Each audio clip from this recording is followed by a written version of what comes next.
আসেন আমার নবী পাকের মিলাদের দিকে যায়। আমার নবী পাক 570 খ্রিস্টাব্দে বাড়ি রবিউল আউয়াল সোমবার শুভে সাদেকের সময় দুনিয়ার জমিনে আগমন করেছিলেন। কাদ জাকুম মিনাল্লাহি নূর। আল্লাহ পাক তাকিদ দিয়ে বলছেন, কাদ অর্থাৎ তাকিদ দিচ্ছেন, অবশ্যই অবশ্যই আমার পক্ষ থেকে জমিনে আমি নূর পাঠিয়েছি। এই নূরকে তুমি আমি তর্ক করে ঝগড়া না করে আল্লাহ নবী সাহাবী হযরতে আব্বাস রাদিয়াল্লাহু তাআলা তিনাকে জিজ্ঞাসা করি, তিনি বলতে লেগেছেন এই নূর ইয়ানি মুহাম্মদ রাসূল। এই নূর ইশারা আল্লাহ আমার নবী পাকের কথা বলেছে। ওয়া কিতাবুম মুবিন, এবং প্রকাশ্য কোরআন শরীফ কিতাব হিসাবে পাঠিয়েছে। যেমন অন্ধকারে দেখা যায় না, অন্ধকারে চলা যায় না, অন্ধকারে পড়া যায় না, অন্ধকারে দেখা বোঝা যায় না, ঠিক কোরআন অনুযায়ী চলতে গেলে, কোরআনকে পড়তে গেলে, কোরআনকে জানতে গেলে, বুঝতে গেলে এই নূর ছাড়া ওই কোরআনকে কখনো পড়তে বুঝতে পারবেন না। তাই আল্লাহ বললেন, কাদ জাকুম মিনাল্লাহি নূর ওয়া কিতাবুম মুবিন। আমি নূর পাঠিয়েছি এবং প্রকাশ্য কিতাব পাঠিয়েছি। এই প্রকাশ্য কিতাবটাকে জানতে বুঝতে দেখতে গেলে এই নূর দ্বারা তোমায় জানতে হবে। তাই আম্মা জান আয়েশা সিদ্দিকা রাদিয়াল্লাহু তাআলা আনহা বলে, কানা খুলুকুল্লাহুল কোরআন। আমার নবী পাককে যদি চিনতে চাও তোমরা শুনে রেখে দাও, আমার নবী পাকের লাইফ স্টাইলটাই হলো কোরআন শরীফ। অর্থাৎ নবী যা করেছে কোরআন অনুযায়ী করেছে। কথা বুঝতে পারছেন? তো সেই নবীকে ধরো, তবে তো কোরআনের হাকিকাত বুঝবে। সামান্য বিশ্ববিদ্যালয়ের ইংলিশ লেকচারারের ভাষা হাই স্কুলের ইংলিশের লেকচারার বুঝতে পারে না। দুটোই মানুষ, দুটোই ইংলিশে অনার্স করেছে। তাহলে আল্লাহর ভাষা আমি তুমি বুঝি কি করে? হ্যাঁ, এর জন্য আল্লাহ আমার নবী পাক সাল্লাল্লাহু আলাইহি ওয়াসাল্লামকে পাঠিয়েছে। তিনি কোরআন আমাদেরকে প্র্যাকটিক্যাল খুলে খুলে খুলে খুলে দেখিয়েছে।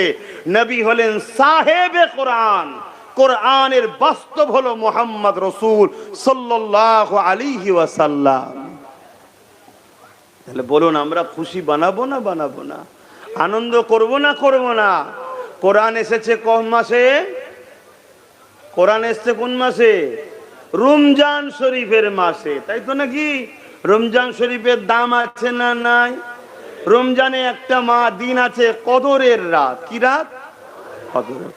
এক রাত্রি ইবাদত করলে 1000 মাসের ইবাদতের নেকি হয়। জোরে বলুন সুবহানাল্লাহ। এটা খুশির কথা না খারাপ কথা? খুশির কথা। কেন? ওই রাত্রিরে কোরআন এসেছে, ওই রাত্রিরে ফেরেশতা আসে। তো ফেরেশতা আসার রাত, কোরআন আসার রাতের যদি গুরুত্ব এত হয়, এক রাত্রি 1000 মাসের ইবাদত, ফেরেশতাদেরও নেতা কোরআন যার জন্য পেয়েছি সাহেবে কোরআন, তিনি যে রাত্রিরে এসেছে সেই রবিউল আউয়ালের গুরুত্ব কত? কথা কিছু মাথায় ঢুকছে? এগুলো বুঝতে হবে উম্মতে মুহাম্মাদি। পুরো পৃথিবী চাইছে আমাদেরকে আমাদের নেতার থেকে সরিয়ে দেবে। আর নেতা যদি সরে যায় আমরা সব শেষ। তাই আমার হুজুরের সঙ্গে জোড়ো। আসেন আমার নবী পাকের মিলাদের সময় কি কি ঘটনা ঘটেছিল সংক্ষেপ তারিখে হাদিস আপনাদের কাছে একটু শোনায়। কেননা আমার নবী পাকের মিলাদের আলোচনা করা অর্থাৎ আমার নবী পাকের আগমনের আলোচনা করা, এই আলোচনা করাটা আমার আল্লাহ পাকের কোরআনে আল্লাহ আলোচনা করেছে। এটা আমার আল্লাহ পাকেরও পছন্দ। এ যুবকেরা, তরুণেরা, বাপেরা, কোরআনের মধ্যে আল্লাহ জানিয়ে দিচ্ছে সমস্ত নবী আলাইহিস সালামের রূহকে এক জায়গায় করেছে। সেই দাওয়াতে অন্য কোন ব্যক্তিদের রূহ নাই, ওই দাওতে শুধু নবীদের রূহ রয়েছে, অর্থাৎ সব থেকে টপ ভিআইপিদের দাওয়াত, নবীদের রূহ রয়েছে। আল্লাহ পাক নবীদের রূহকে খেতাব করে বলতে লেগেছে, এ আমার নবীদের রূহেরা, আমি তোমাদেরকে কিতাব দেবো, হিকমা দেবো, জ্ঞান দেবো, আমি তোমাদেরকে বড় সম্মানিত করব, মাকামওয়ালা করব। তবে আমি তোমাদের কাছে একটা অঙ্গীকার নিতে চাই, আমার বন্ধু মুহাম্মদ রাসূলকে যদি তোমরা পাও, তোমরা তোমাদের নবুয়াতের ডাঙ্কা বাজানো বন্ধ করে দিয়ে, তোমরা তোমাদের দ্বীনের মেসেজ প্রচার করা বন্ধ করে দিয়ে আমার মুহাম্মদ রাসূলের খেদমত করবে কি বলো? আমার নবীর দ্বীনের সহযোগিতা করবে কি বলো?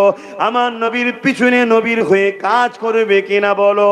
নবীদের থেকে সাক্ষী নিচ্ছে আমার নবীর খেদমত করার জন্য, আমার নবীর সহযোগিতা করার জন্য। সঙ্গে সঙ্গে বাপ আদম থেকে শুরু করে ঈসা আলাইহিস সালাম সমস্ত নবীদের রূহরা বলেছেন, আল্লাহ পাক আমরা সাক্ষী দিলাম মুহাম্মদ রাসূলকে আমরা খেদমত সহযোগিতা করব। যুবকেরা, এই কথা যখনই বললেন, আল্লাহ পাক ওই সময় বলতে লাগলেন, এ আমার নবীদের রূহ, তোমরা যেই অঙ্গীকারটা করছেন একটা সাক্ষী তো লাগবে। তোমাদের এই কথার উপরে আমি আল্লাহ নিজে সাক্ষী হয়ে রইলাম। যখনই মিশাক হয়ে গেল, ওয়াদা নিয়ে নেওয়া হলো, সঙ্গে সঙ্গে সমস্ত নবীদের রূহকে একটা নূর ছায়া করে দিল। যেমন আকাশের মেঘলা আমাদেরকে ছায়া করে দেয়, ওইভাবে নূর একটা সমস্ত নবীদের মাগমুন করে রূহগুলোকে ওই নূরের মধ্যে ছায়া করে দিল। নবী আলাইহিস সালাম দের রূহ বলতে লেগেছে, ও রাব্বি আল্লাহ, এই নূরটা কিসের? আল্লাহ পাক বললেন, জিনার পক্ষ থেকে সাক্ষী নেওয়া হলো, ইনি হলেন মুহাম্মাদুর রাসূল। আরো জোরে বলুন সুবহান।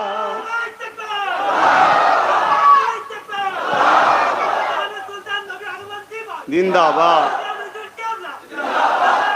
আল্লাহু আকবার। আমার স্লোগানটা বাদ দিয়ে বাকি সব ঠিক আছে। আমার স্লোগান দেবেন না মাহফিলে, রাস্তায় বাইরে ঠিক আছে, এটা হুজুরের মাহফিল। আমি এত বড় ভিআইপি নয় যে হুজুরের মাহফিলে আমার স্লোগান দিতে হবে। তাহলে আমার নবী কবে থেকে বুঝতে পারছেন?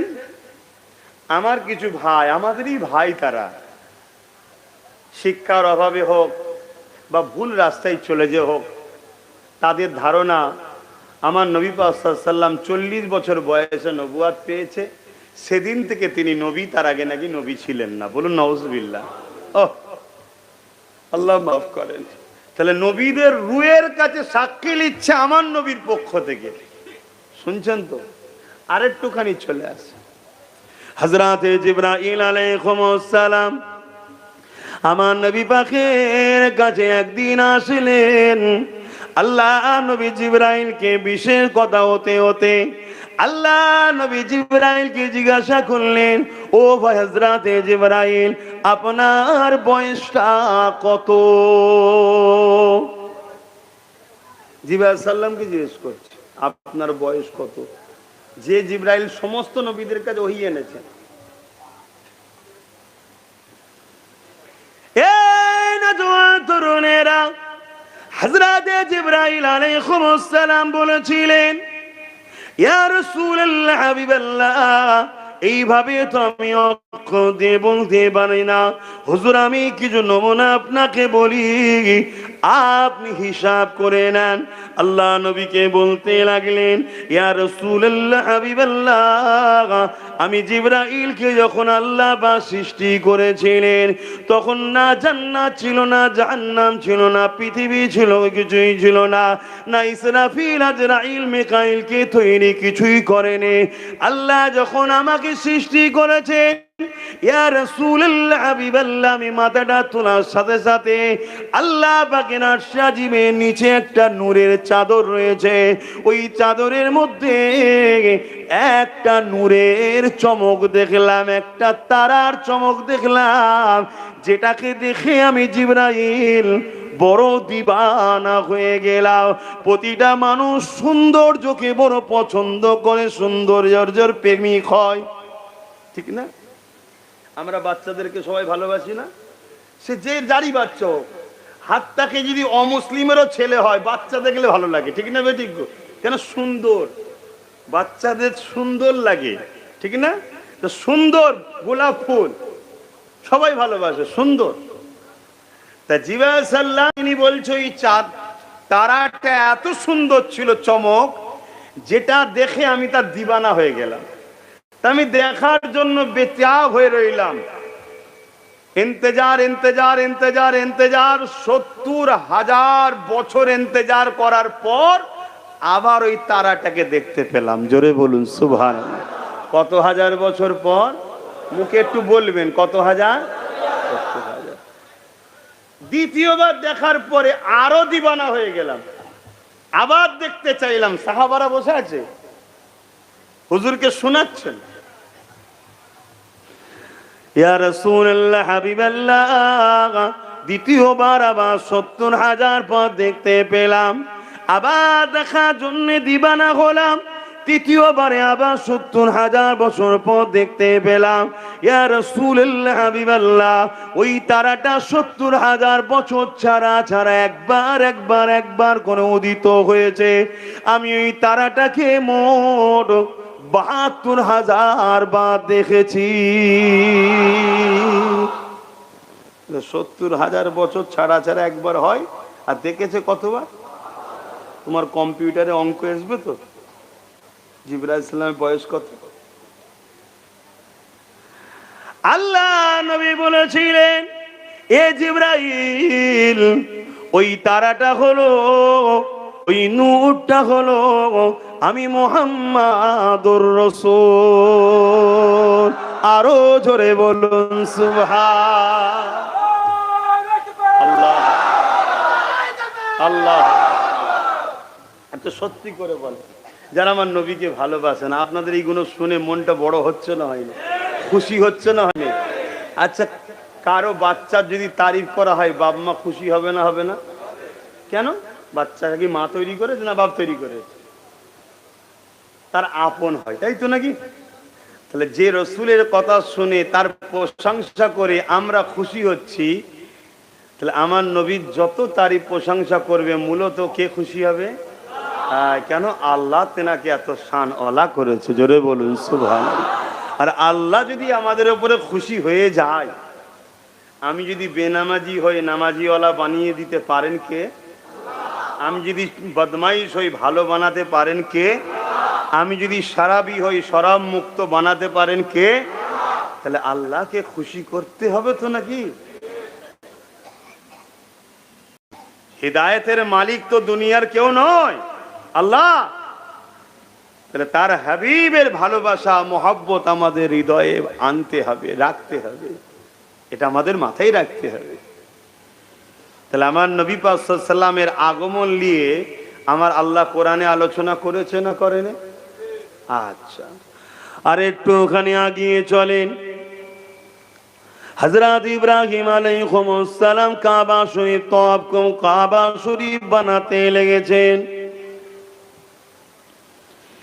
এ নওজওয়ান তরুণেরা, যারা মক্কা শরীফে গেছে, জিজ্ঞাসা করুন, আল্লাহ পাকের খরকে ৭ চক্র দিবার পরে মাকাম ইব্রাহিমের সামনে ২ রাকাত নামাজ পড়তেই হবে। যারা হাজি আছে জিজ্ঞেস করুন, পড়তেই হবে। মাকাম ইব্রাহিমকে তওয়াফ, এই হাজারা কাবা শরীফ তওয়াফ করার পরে মাকাম ইব্রাহিমকে সামনে রেখে কাবাকে কিবলা বানিয়ে আল্লাহর জন্য ২ রাকাত নামাজ পড়তেই হবে। এই মাকাম ইব্রাহিমে কি আছে? একটা পাথর আছে, যে পাথরটি ইব্রাহিম আলাইহিস সালাম পায়ের দাগ আছে। এখানে মুরিদ পীরের হাতে পায়ে কদম মসি করলে ফতোয়া হয়। এখানে ছেলে বাপ মার পায়ে হাত দিয়ে চুমুক কদম মসি করলে ফতোয়া হয়। আর ওখানে ইব্রাহিম নবীর পায়ের সামনে নিয়ে যে বলছে আল্লাহকে সেজদা করো, ইব্রাহিম নবীর পাত যেতে পাথরের ছাপ আছে ওটাকে সামনে রাখো। কারণ কি? যে তরুণেরা, আমার নবী পাক আসার কিছু কম বেশি 2500-3000 বছর আগে হযরত ইব্রাহিম আলাইহিস সালাম দুনিয়া জমিনে এসেছিলেন। তিনি আল্লাহ পাকের হুকুমেতে ওই কাবা শরীফটা তওয়াফ করে তৈরি করেছিলেন।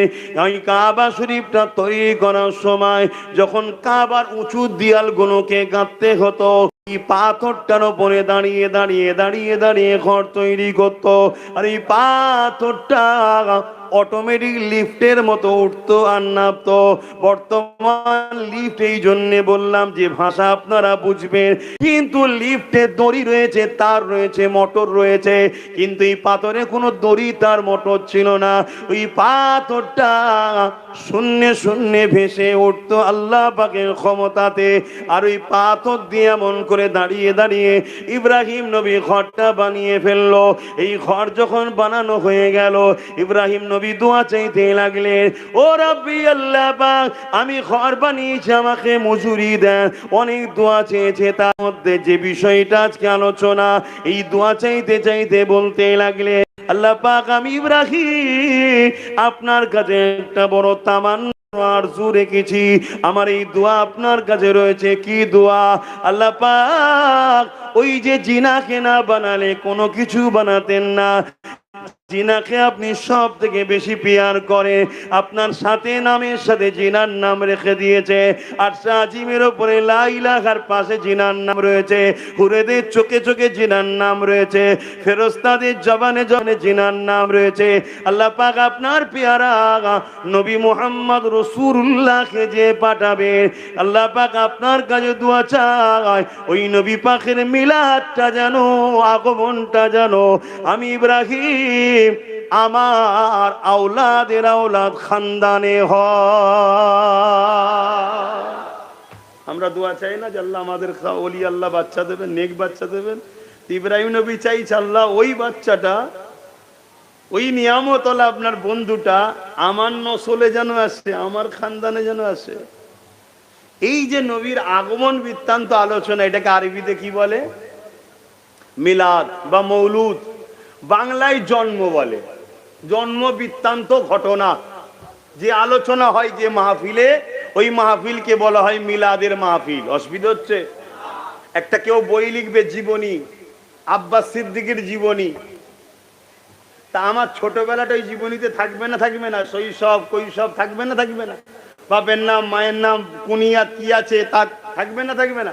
তা আমার নবী পাকের লাইফ স্টাইলের শিশুবেলাটা থাকবে না?